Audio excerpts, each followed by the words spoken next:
दोस्तों, कैसे हैं आप? दोस्तों, आज का विषय है कि आपका जो मुकदमा चल रहा है या कोई केस है आपका, वो आपका केस कमजोर है या किस स्टेज पर है, कैसा है, इसको आप स्वयं कैसे जानें और उस कमजोर केस के आधार पर अगर आपका केस कमजोर है तो उसको आप अच्छी तरीके से ठीक कैसे करें ताकि आप अच्छे ढंग से मुकदमा लड़ सकें। तो दोस्तों, आज मैं 9 पॉइंट्स बताऊंगा। अगर वो 9 पॉइंट्स आपके मामले में हैं तो उनको देख करके आप पहचान लें कि हमारा केस कमजोर है। दोस्तों, पहला संकेत है कि अगर आपके केस में सबूतों का अभाव है, जो सबूत या साक्ष्य जिसको कहते हैं, जिसको एविडेंस कहते हैं अंग्रेजी में, उसका ऐसा अभाव है जिस बात को आप साबित करना चाहते हैं या जिस बात को आप लेकर के मुकदमा गए हुए हैं या आपके विरुद्ध कोई मुकदमा है उसमें आप अपने आप को निर्दोष साबित करना चाहते हैं, तो जो साक्ष्य या जो सबूत देने चाहिए अगर उनका अभाव है तो आपका केस कमजोर है, आपका नुकसान हो सकता है।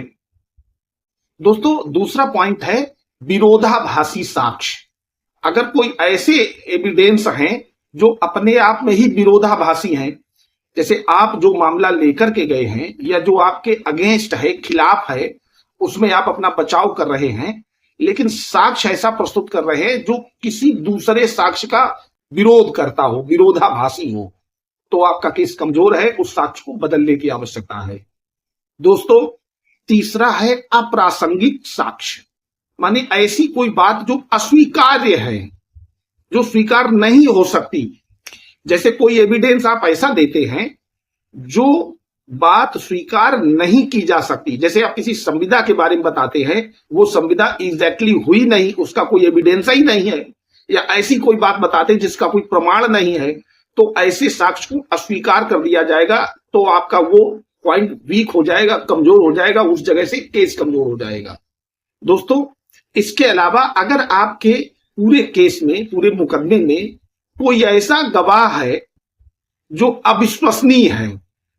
माने उस पर न्यायालय द्वारा फेद नहीं किया जा रहा है, नहीं किया जा सकता,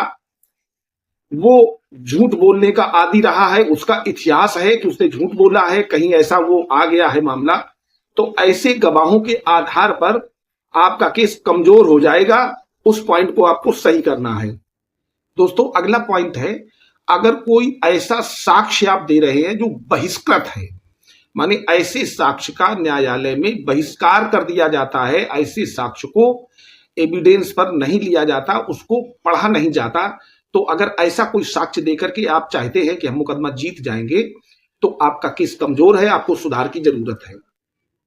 दोस्तों, आपके मुकदमे में अगर किसी उद्देश्य की कमी है,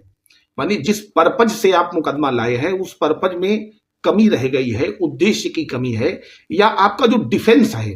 जैसे मान लेते हैं कि चेक डिसऑनर का मुकदमा है और आप ये नहीं बता पा रहे हैं कि चेक आपके पास कैसे पहुंचा,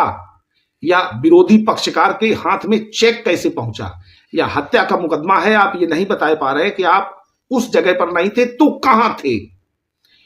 आपका जो तर्क करने का उद्देश्य है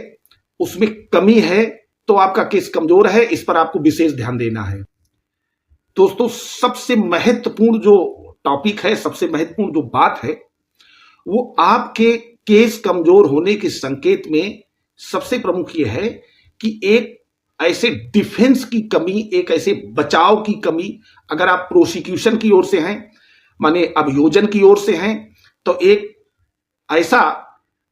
फंसाव का मामला जो इसेंशियल माने आवश्यक तत्व तो होने चाहिए उस मामले के,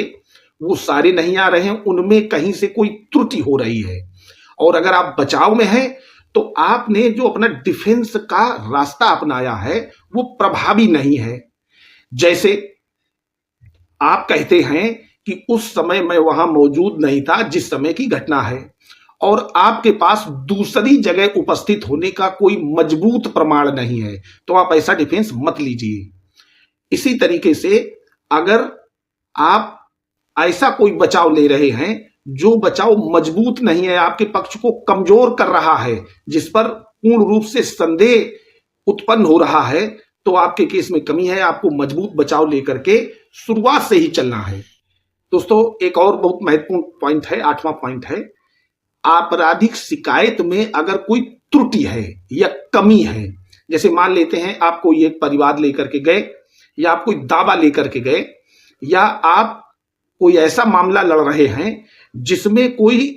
त्रुटि हो गई है, शुरुआत से ही हो गई है, वो आपकी ड्राफ्टिंग की त्रुटि है,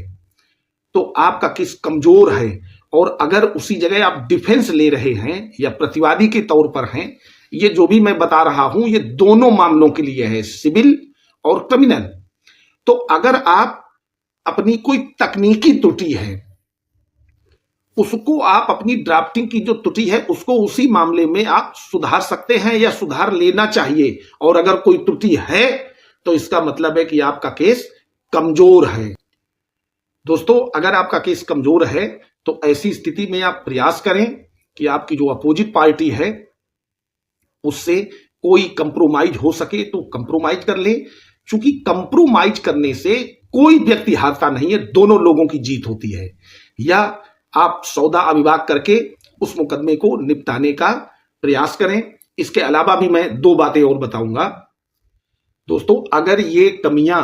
अगर ये बातें आपके मुकदमे के इर्द गिर्द घूम रही हैं, तो अगर आपका कोई क्रिमिनल मामला है तो प्रयास करें कि उस मामले में जो चार्ज फ्रेम हुए हैं, जो आरोप लगाए गए हैं, आप न्यायालय को प्रार्थना पत्र दें और उन आरोपों को हटवा दें, अल्टर करा दें, जिनको आप साबित नहीं कर सकते या साबित नहीं कर पाए हैं या साबित नहीं करना चाहते, उन आरोपों को आप हटवा दीजिए। दोस्तों, लास्ट में जो अंतिम विकल्प है, मेरी राय में अगर आपको ऐसा लग रहा है कि आप उस मुकदमे को नहीं जीते पा रहे हैं, आपके पास तथ्य नहीं है, गवाह नहीं है, कोई और बात है, तो आप उसी स्टेज पर वो मामला खारिज करने का प्रार्थना पत्र भी दे सकते हैं,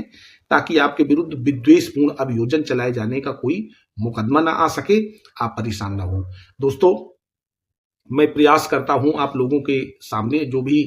अच्छी चीज जो मैं जानता हूं वो आप लोगों से सर्कुलेट करूं। दोस्तों, अगर हमारे वीडियो अच्छे लगते हों, हमारे चैनल को सब्सक्राइब कर लें, वीडियो को लाइक करें और अपने दोस्तों को अधिक से अधिक शेयर करें। धन्यवाद।